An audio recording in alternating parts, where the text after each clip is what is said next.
Gue dibayar $7. Masa? Per Sejam? manggung, Sejam? iya. Sejam? Enggak sejam, 15 menit di sana kalau manggung. 15 menit. $7. $7. How Kadang you $25. eat $7? What eat? Yes, I eat from AdSense. Soalnya kebanyakan di awal-awal ketika gue tanya sama komika-komika yang ada di New York, orang-orang sana pasti tanya, itu rata-rata nggak berani punya target. Saking mereka takut nggak kekejarnya dan saking nggak jelas gitu. Aku anak-anak ini udah berkorban buat lu, terus lu gagal. Ngerti maksud gue? Jangan gagal aja. Ini kita semua udah berjuang loh. Jadi jangan setengah-setengah lo di sini. You have to succeed gitu. Iya. Gue bohong kalau gue bilang itu nggak nyaman lah untuk gue. Tapi sisanya bukan sesuatu yang bikin gue happy. Gue beneran suka stand up. Lebih daripada hal-hal lain you gitu. like the essence of being the Betul. stand-up comedy. Tapi by the way ini kan actually Panji kan manage komunitas komika kan sebenarnya di sini kan, you have that kan. Nah selama ditinggal misalnya ke New York, mereka akhirnya jalan sendiri apa gimana? Ada nggak sih yang wah ini gue udah bangga banget dalam 2 tahun gue tinggal tiba-tiba udah jadi ini? Gue rasa sih kepindahan gue ke New York itu salah satu cara untuk narik komunitasnya sih. Oke. Jadi punya kesempatan mungkin mereka bisa kesana juga. Gue selalu senang kalau gue bisa nunjukin ada jalan baru yang mereka bisa ambil. Jadi mimpi-mimpinya terbarukan gitu kasarnya. Tadinya kan mereka nggak kepikir, misalnya tadinya nggak kepikir bahwa lu bisa jadi pelawak yang manggung di Istora, kan nggak pernah kepikir sama mereka. Tadinya nggak kepikir bahwa lu ternyata sebagai orang Indonesia bisa berkarir di New York gitu. Tapi kan sekarang kan jadi mungkin.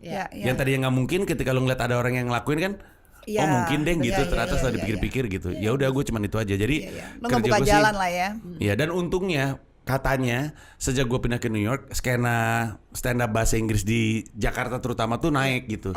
Pelakunya naik, penontonnya naik gitu. Karena kan gue cerita juga dari vlog gue.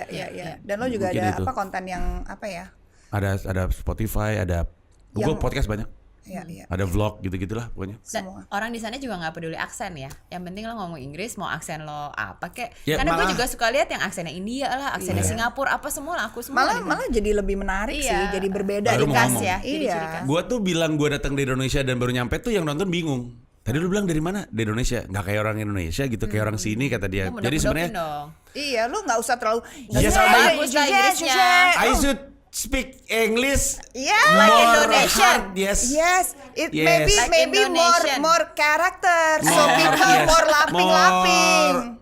Actually more local Indonesia. Yes. Like from rural area. Yes. Malah lebih mikir gue ngomongnya. No, you speak in very good English. Very good English. But only the dialect Indonesia. Yes. I try. You try ya. But it feels like gimmick. Yes. No gimmick. I exhausted. Iya, capek hidup banyak gimmick. Tapi gue memang gue ngerasa wah ini ternyata nggak punya logat malah jadi handicap gitu ya ternyata gitu. Malah secara umum bahasa Inggris tadinya gue pikir gue kan misalnya bahasa Inggris nggak jelek-jelek amat. Tapi kan gue bahasa Inggris masih mikir ya. Jadi gue banyak khawatir sama grammar segala macam. Sampai akhirnya gue dikasih tahu gak ada yang peduli di sini, orang sini juga. Grammar anak gue aja menang spelling bee di kelasnya. Padahal dia baru pindah gitu. Dia bingung sendiri, perasaan yang orang Amerika bukan gue gitu. Jadi emang orang sono juga emang bahasa Inggrisnya ngaco, grammar ngaco, gak ada yang peduli gitu. Dan karena isi dia imigran jadi terbiasa dengan broken English. Iya benar juga kan di New York. Iya sih, kalau dipikir-pikir yang very good grammar is only very white people ya. Iya lagi bener ya. Itu juga yang kadang-kadang yang very white people juga kadang-kadang udah pikir-pikir SPOK-nya salah juga, grammarnya salah juga sebenarnya pikir-pikir. Yes. Tapi ya ngomongin soal lo pindah ke mana namanya New York. Pendapatan nih, ini pasti orang penasaran nih. Money, how you survive? How you survive in that big city? Here you rich. Yes. There not so much. Nah, not so much. Gue dibayar $7. Masa? Sejam? Enggak sejam, 15 menit di sana kalau manggung. 15 menit. $7.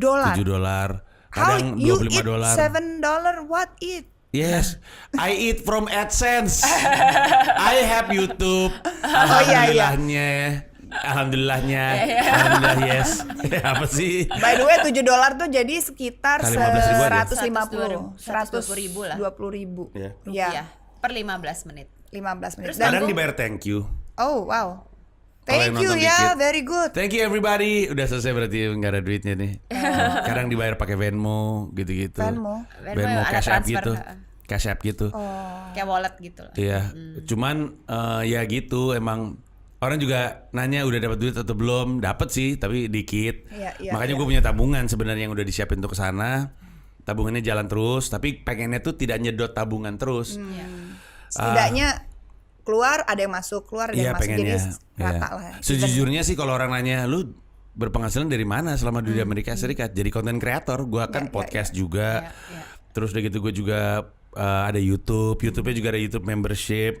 Jadi sebenarnya itu nolong banget gitu. Tapi gue nggak gue tahu bahwa ini juga ada masanya, gue harus naikin dan harapannya walaupun sekarang startnya kecil, tapi kan kayak tadi gue bilang kan ceilingnya tinggi tuh, jadi kita bisa ngejar ke sana gitu. It takes time but it's okay. Ini endorsement brand-brand sana. Di sana gitu, nggak ada gimana belum, kenal susah. juga enggak kayak di sini susah pasti kan. Iya.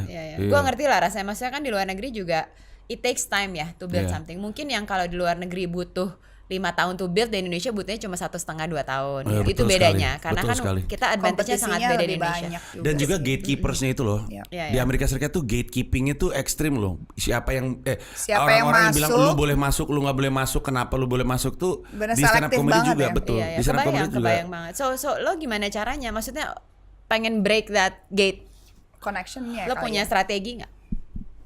Gue pikir gue punya strategi. Tepatnya gue mencoba untuk mempelajari strateginya apa. Dan rasanya sudah nemu. Tapi ini mesti butuh pembuktian. Soalnya kebanyakan di awal-awal ketika gue tanya sama komika-komika yang ada di New York, orang-orang sana pasti tanya, itu rata-rata gak berani punya target. Saking mereka takut gak kekejarnya. Dan saking gak jelas gitu. Karena target-target mereka itu, faktor penentunya tuh gatekeepersnya gitu. Dan who are those people?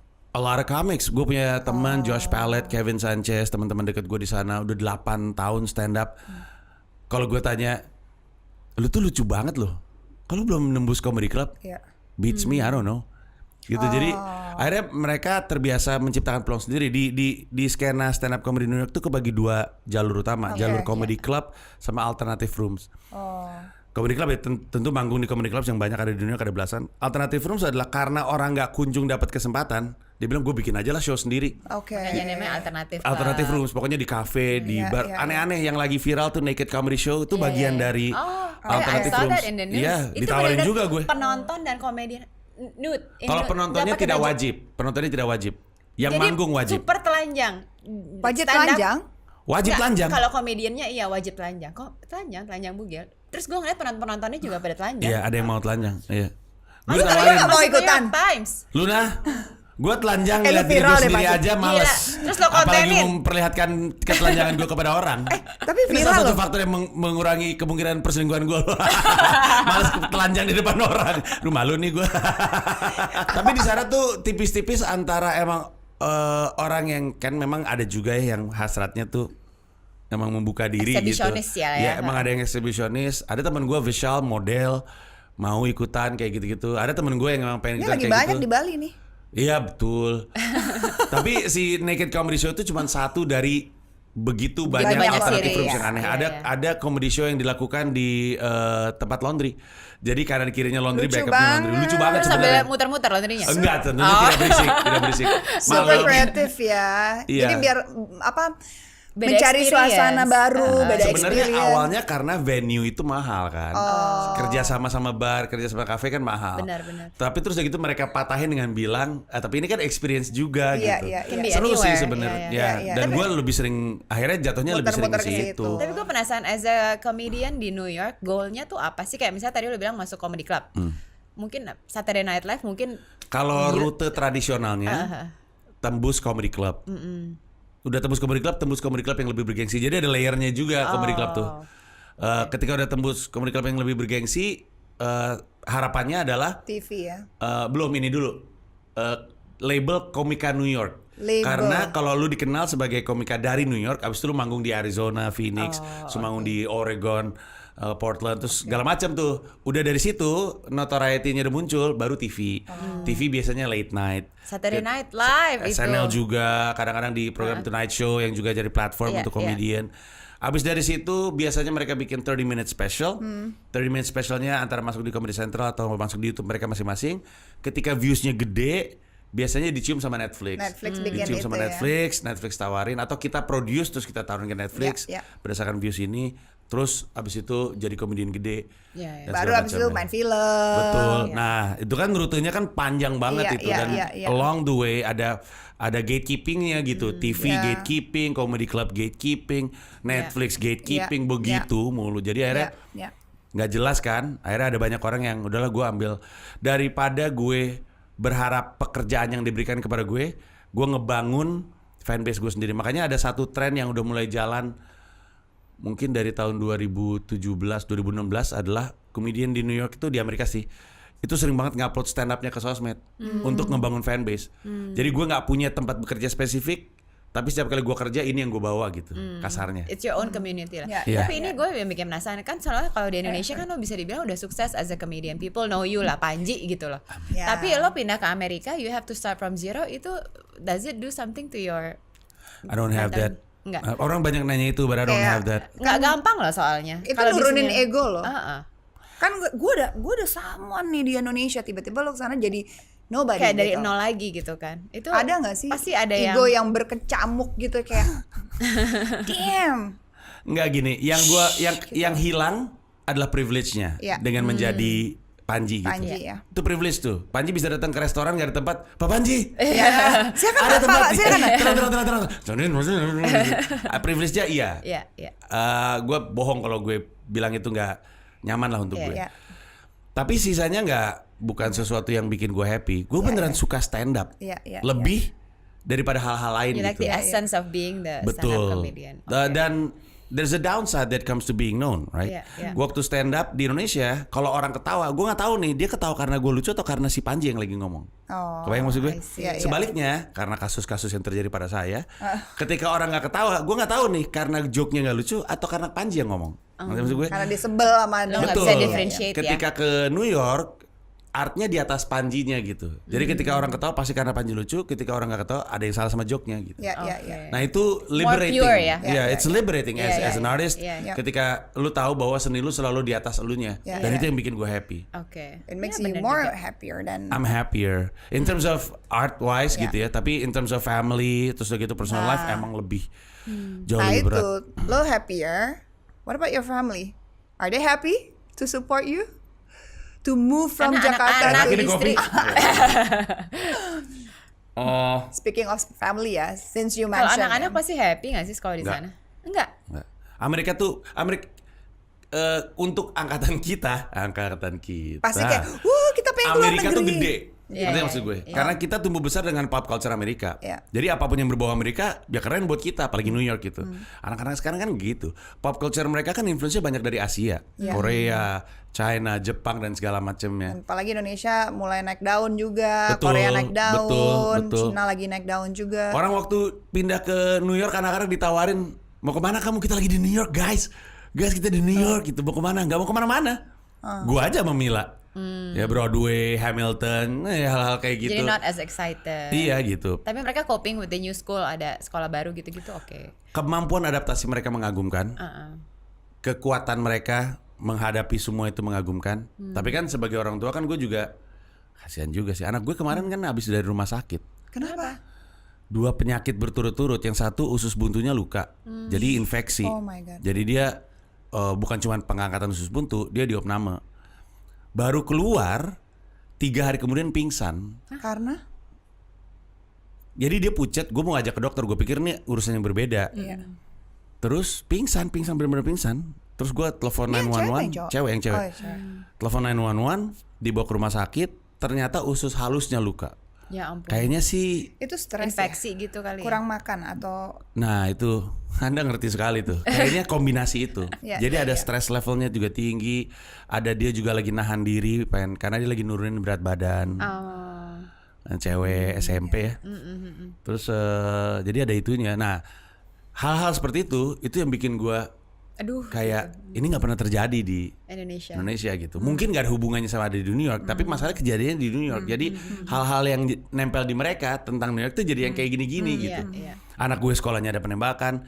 Oh Kalau my God, iya, no. iya, ada reputasi terhadap sekolah itu sehingga collectively gue tuh sampai sekarang kalau ditanya mereka belum betah gitu. Malah summer break pengen pulang. Total berapa tahun? Udah berapa lama? Gue sih udah setahun setengah. Mereka hampir setahun.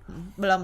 It takes time. Bener, tapi ya gue sih berharap itu aja. Karena kalau mereka minta pulang gue bingung justru. Sayang sekali apa yang gue perjuangkan. Anak gue bawa ke sini juga 2 tahun pertama nggak betah di Indonesia. Cuma sekarang betah banget. Jadi memang it just takes time. I hope so. Because it's hard. Ini nggak sih sebagai orang tua kadang-kadang tepat nggak sih untuk apa ya, mengajak keluarga lo untuk meraih kesuksesan lo? Isn't it kayak kalau dalam keluarga tuh harusnya pembicaraan dua sisi nggak sih, dua pihak gitu loh?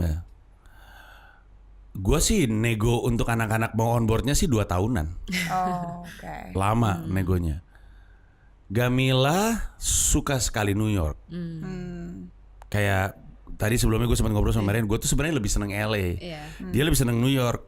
Jadi dia sebenarnya seneng juga, tapi hidup lebih susah untuk Gamila daripada untuk gue. Karena anak-anak punya temen. Orang keluar mulu kerjanya, sekolah. Gue punya temen. Orang gue keluar mulu, Gamila kan nggak keluar. Stres banget gitu. Jadi ini gue tuh di satu sisi ngerasa sangat bersalah nyaris setiap hari. Makanya overcompensatingnya dengan segala house chores gue kerjain juga. Gue mencoba untuk mengkompensasi. Wah, jadi suami teladan ya. Pengorbanan suami tolol sih sebenarnya. Mencoba untuk overcompensating itu semua.